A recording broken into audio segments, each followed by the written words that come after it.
Nigerians, the whole truth don finally come out.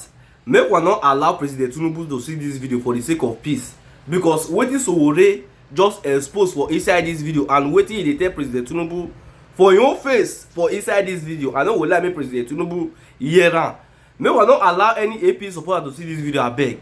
Make we come hear wetin Sowore dey expose for inside this particular video, im own reaction for so many questions wey dey ask am for inside this video about the happenings in this country and the matter wey be like say dey go on between Sowore and FG about wey dey say Sowore wetin he call Tinubu allegedly. May no be like say na my mouth na take hear am. Make una share this video because more Nigerians need to come lis ten to this video. Let me clarify what I meant by playing into their hands.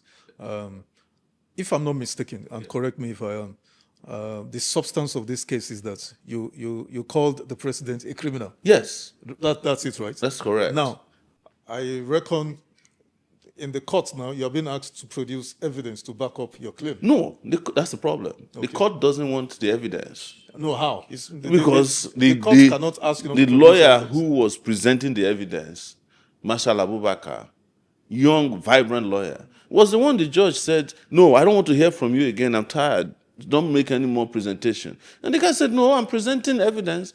He said, come and kneel down.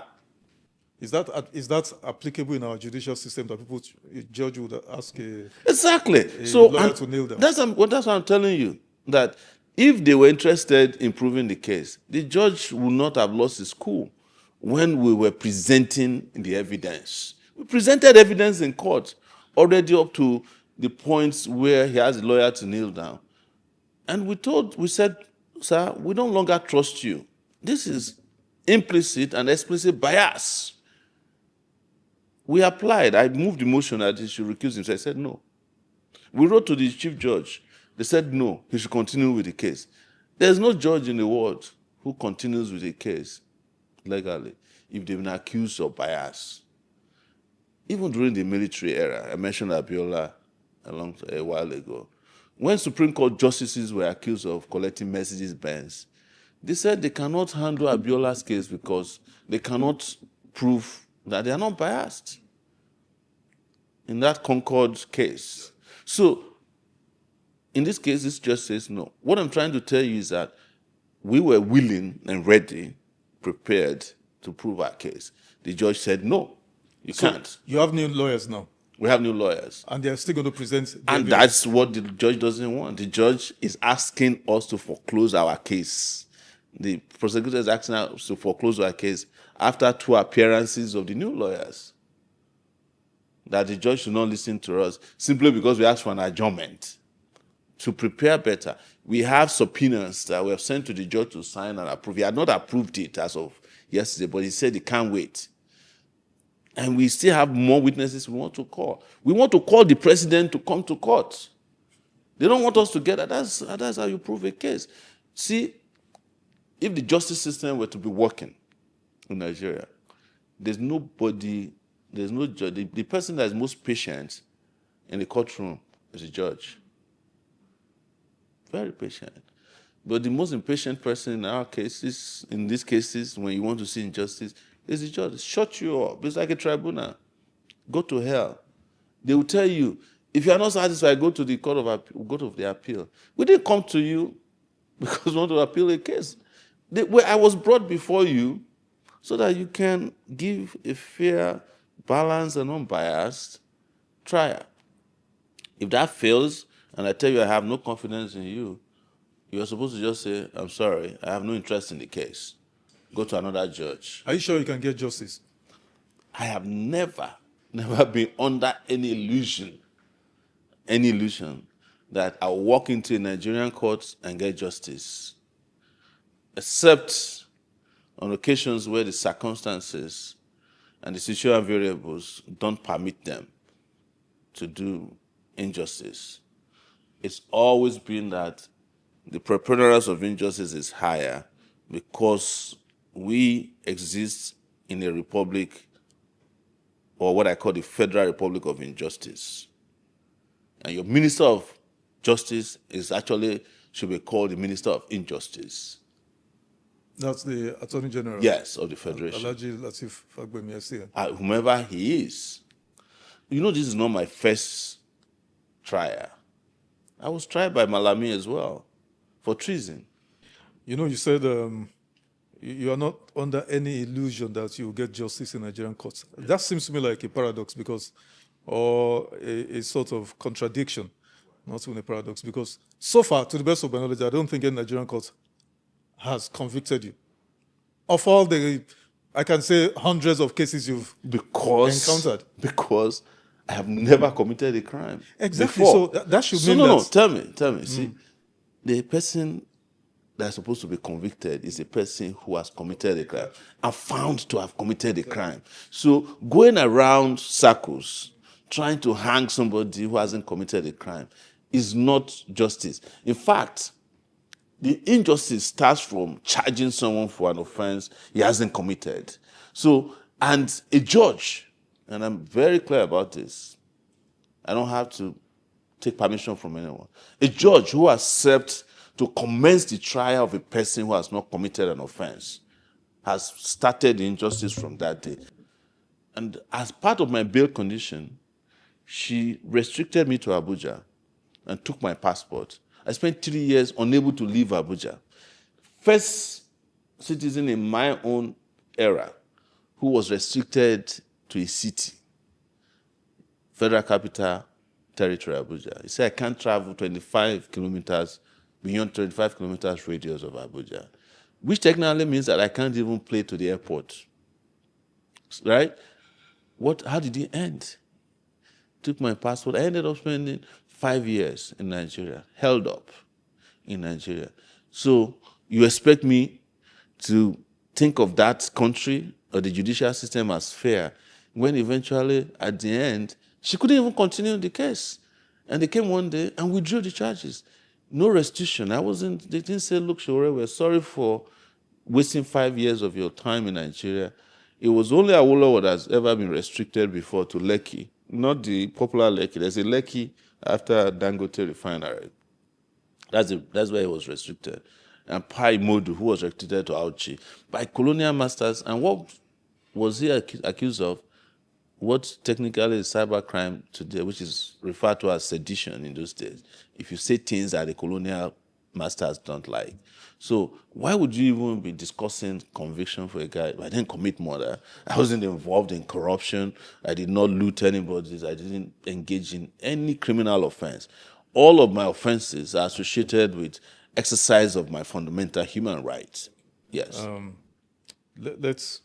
One of your associates, journalist Zainab Sodiq, was recently arrested by the DSS, July 8th, for allegedly possessing a drone. Yes. What happened? And I hope she's free now. Well, she's free, and she's somewhere around here. She was.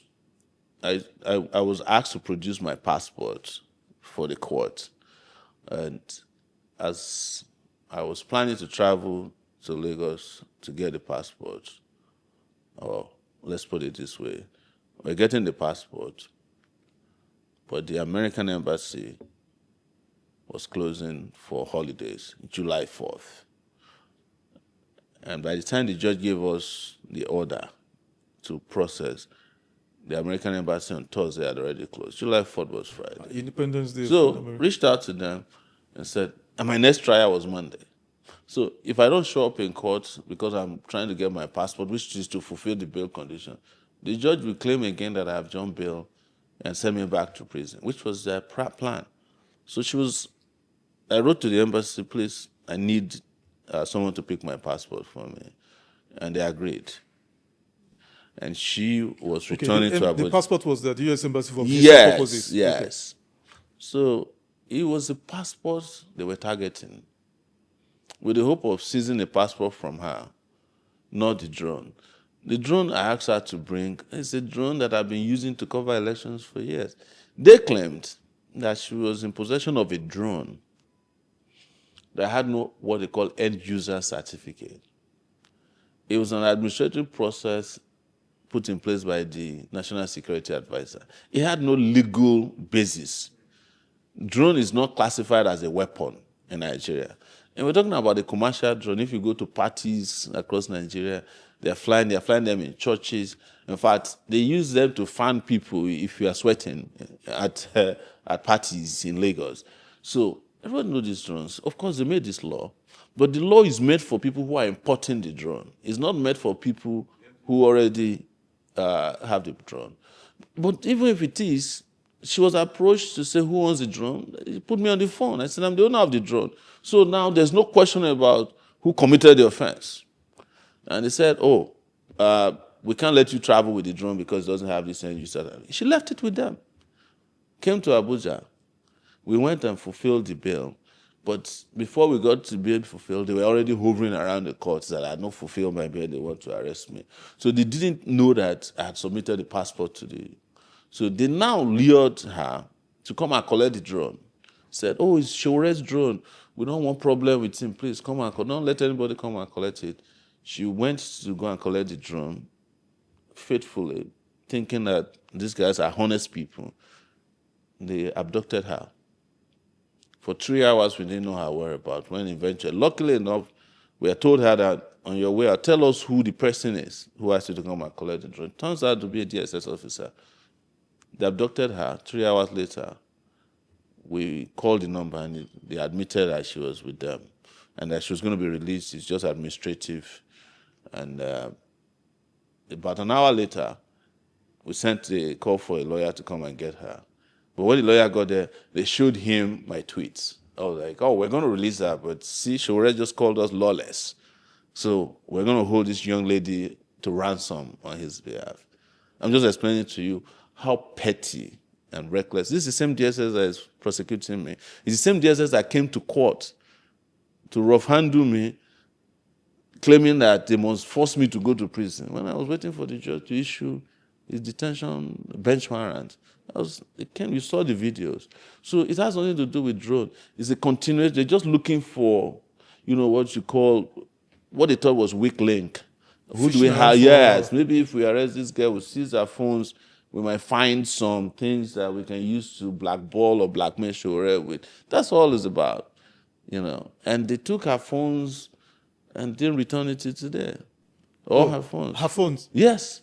Not returned till today. Why? What's the reason for that? They said that has to be applied for separately. Yes. So this is just their tactic. I know them very well. That's why I call them absolutely lawless organization. But it's only in Nigeria where we can have this bunch of incompetent, shallow-minded people manage to be serious, Sowore, there must be a reason for seizure of our phones. There must be a reason. No reason was adduced. None. She was arrested and detained for 3 days. And when Is she being charged to court for any offense? No, they said we should bring somebody to bail her. We sent shorties there, said the shorty is not qualified. At the end, they ended up detecting which shorty they wanted. And, even though we presented several shorties, they rejected about 4 shorties the first night, and they then called some of our colleagues and said, if she can bring the IPI person, who is my friend Majid. Majid wasn't in town. Majid sent his vice. This is just part of the tactic. You see, this is what they call, counter-interpro in those days in the U.S. Interesting. Okay, let's switch gears. How did you receive the news of the successful rescue of the 46 or 47 pupils and their teachers and principal in the Orire saga? How did that news come to you? Well, it turns out that news came about the same time Zainab was released. So it makes us, for those who are the victims, it's great relief. But those who lost their life, I felt really bad because this shouldn't have happened in the first place. And I do not need to tell people that the reason they abducted and kept for so long was because government failed them. The government failed them. And anybody who wants to take a political capital out of it by saying you should thank the president as a person I'm upset with. These are the kinds of things that lead to the resignation of government people at all levels, the firing of several people. But the people of Orire are just the victims who got the loudest complaints. We still have kids that are in captivity for months in Borno State. We have in Kwara State and several other parts of the country. But don't forget that we didn't even get here until we had to declare major protests across the country. It was that They spent 56 days. Yes, it was in one of the protests I was tear gassed and I collapsed. When Take It Back, our movements shut down Ibadan several times, and several other Nigerians protested to ensure that this disgraceful abduction of our kids was ended. But my heart goes out to these kids who were unfortunate to become victims of negligence and incompetence of our security agencies, the commander-in-chief, and those who ordinarily should protect them, including the governor of the state, particularly those who lost their life in the process. I feel like somebody in government is experimenting with lives in this country, and everybody is like a guinea pig in this country, and we hope it doesn't get to everybody. But if we keep going this way, it's going to get worse. I'm worried, and many Nigerians are worried, not just, I'm sure you're worried as well, that outlaws, bandits, kidnappers, terrorists, insurgents could actually kidnap not one, not five, not 10, scores of Nigerians, and they would keep them in captivity for days, months. Some, victims, some kidnapped victims have been in captivity for months now. Borno. And there's several of them that you and I don't even know about. Yes, exactly. Yes. So my next question, Comrade Sowore, is that assess President Tinubu's performance in the last 3 years on insecurity, on the economy, mass poverty, and the rest of them. Tinubu came to fail. He came to fail. Fail, yes.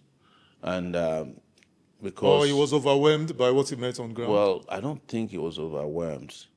I think ab initio, he was not competent to do this job. But he said Emilokon. Yes, because that's how to politically appeal to his base. All these politicians, they have their base, and there's something we call red meat. So to ginger them, let's use Nigerian parlance, you have to throw red meat to your base. And the word that was red meat to his base was Emilokon, it's my turn.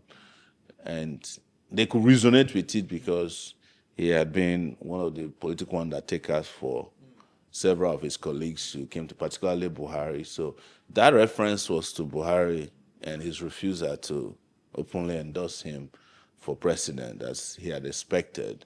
But he was never competent to do this job. And that's why I said he came to fail. And all the signs were there during the elections, the way he answered questions, the way he was unable to articulate anything. And some people have said that they were deliberate, so that people didn't ask serious questions, and I knew it and spoke against it, and I predicted everything that happened now. Now, this guy, I even went on Yoruba radio stations in Ibadan, Lagos in those days, and said, what the Yorubas call Emilokon will become Enikan Loba. Yes, which in English means you said it's your turn, but you soon discover that it is a person who gets touched that will feel it. So that's how to paraphrase it. And it has come to pass because this problem has moved beyond the natural theater of kidnapping, banditry, and terrorism to every household. I mean, nobody probably thought in their widest imagination that bandits will kidnap kids in Oyo State and keep them in Oyo Forest for 56 days. And the combined forces of the federal government could not penetrate just that circle to get these kids out. In fact, the bandits reportedly killed soldiers who were trying to rescue several times. Thank you for watching that video. So guys, before you leave, look at it down here. Do well to subscribe and also put on your notification bell so that whenever we upload any video in this great platform, you will be the first to see it. And please don't forget to drop your comment at the comment section what you think about this video, your opinion.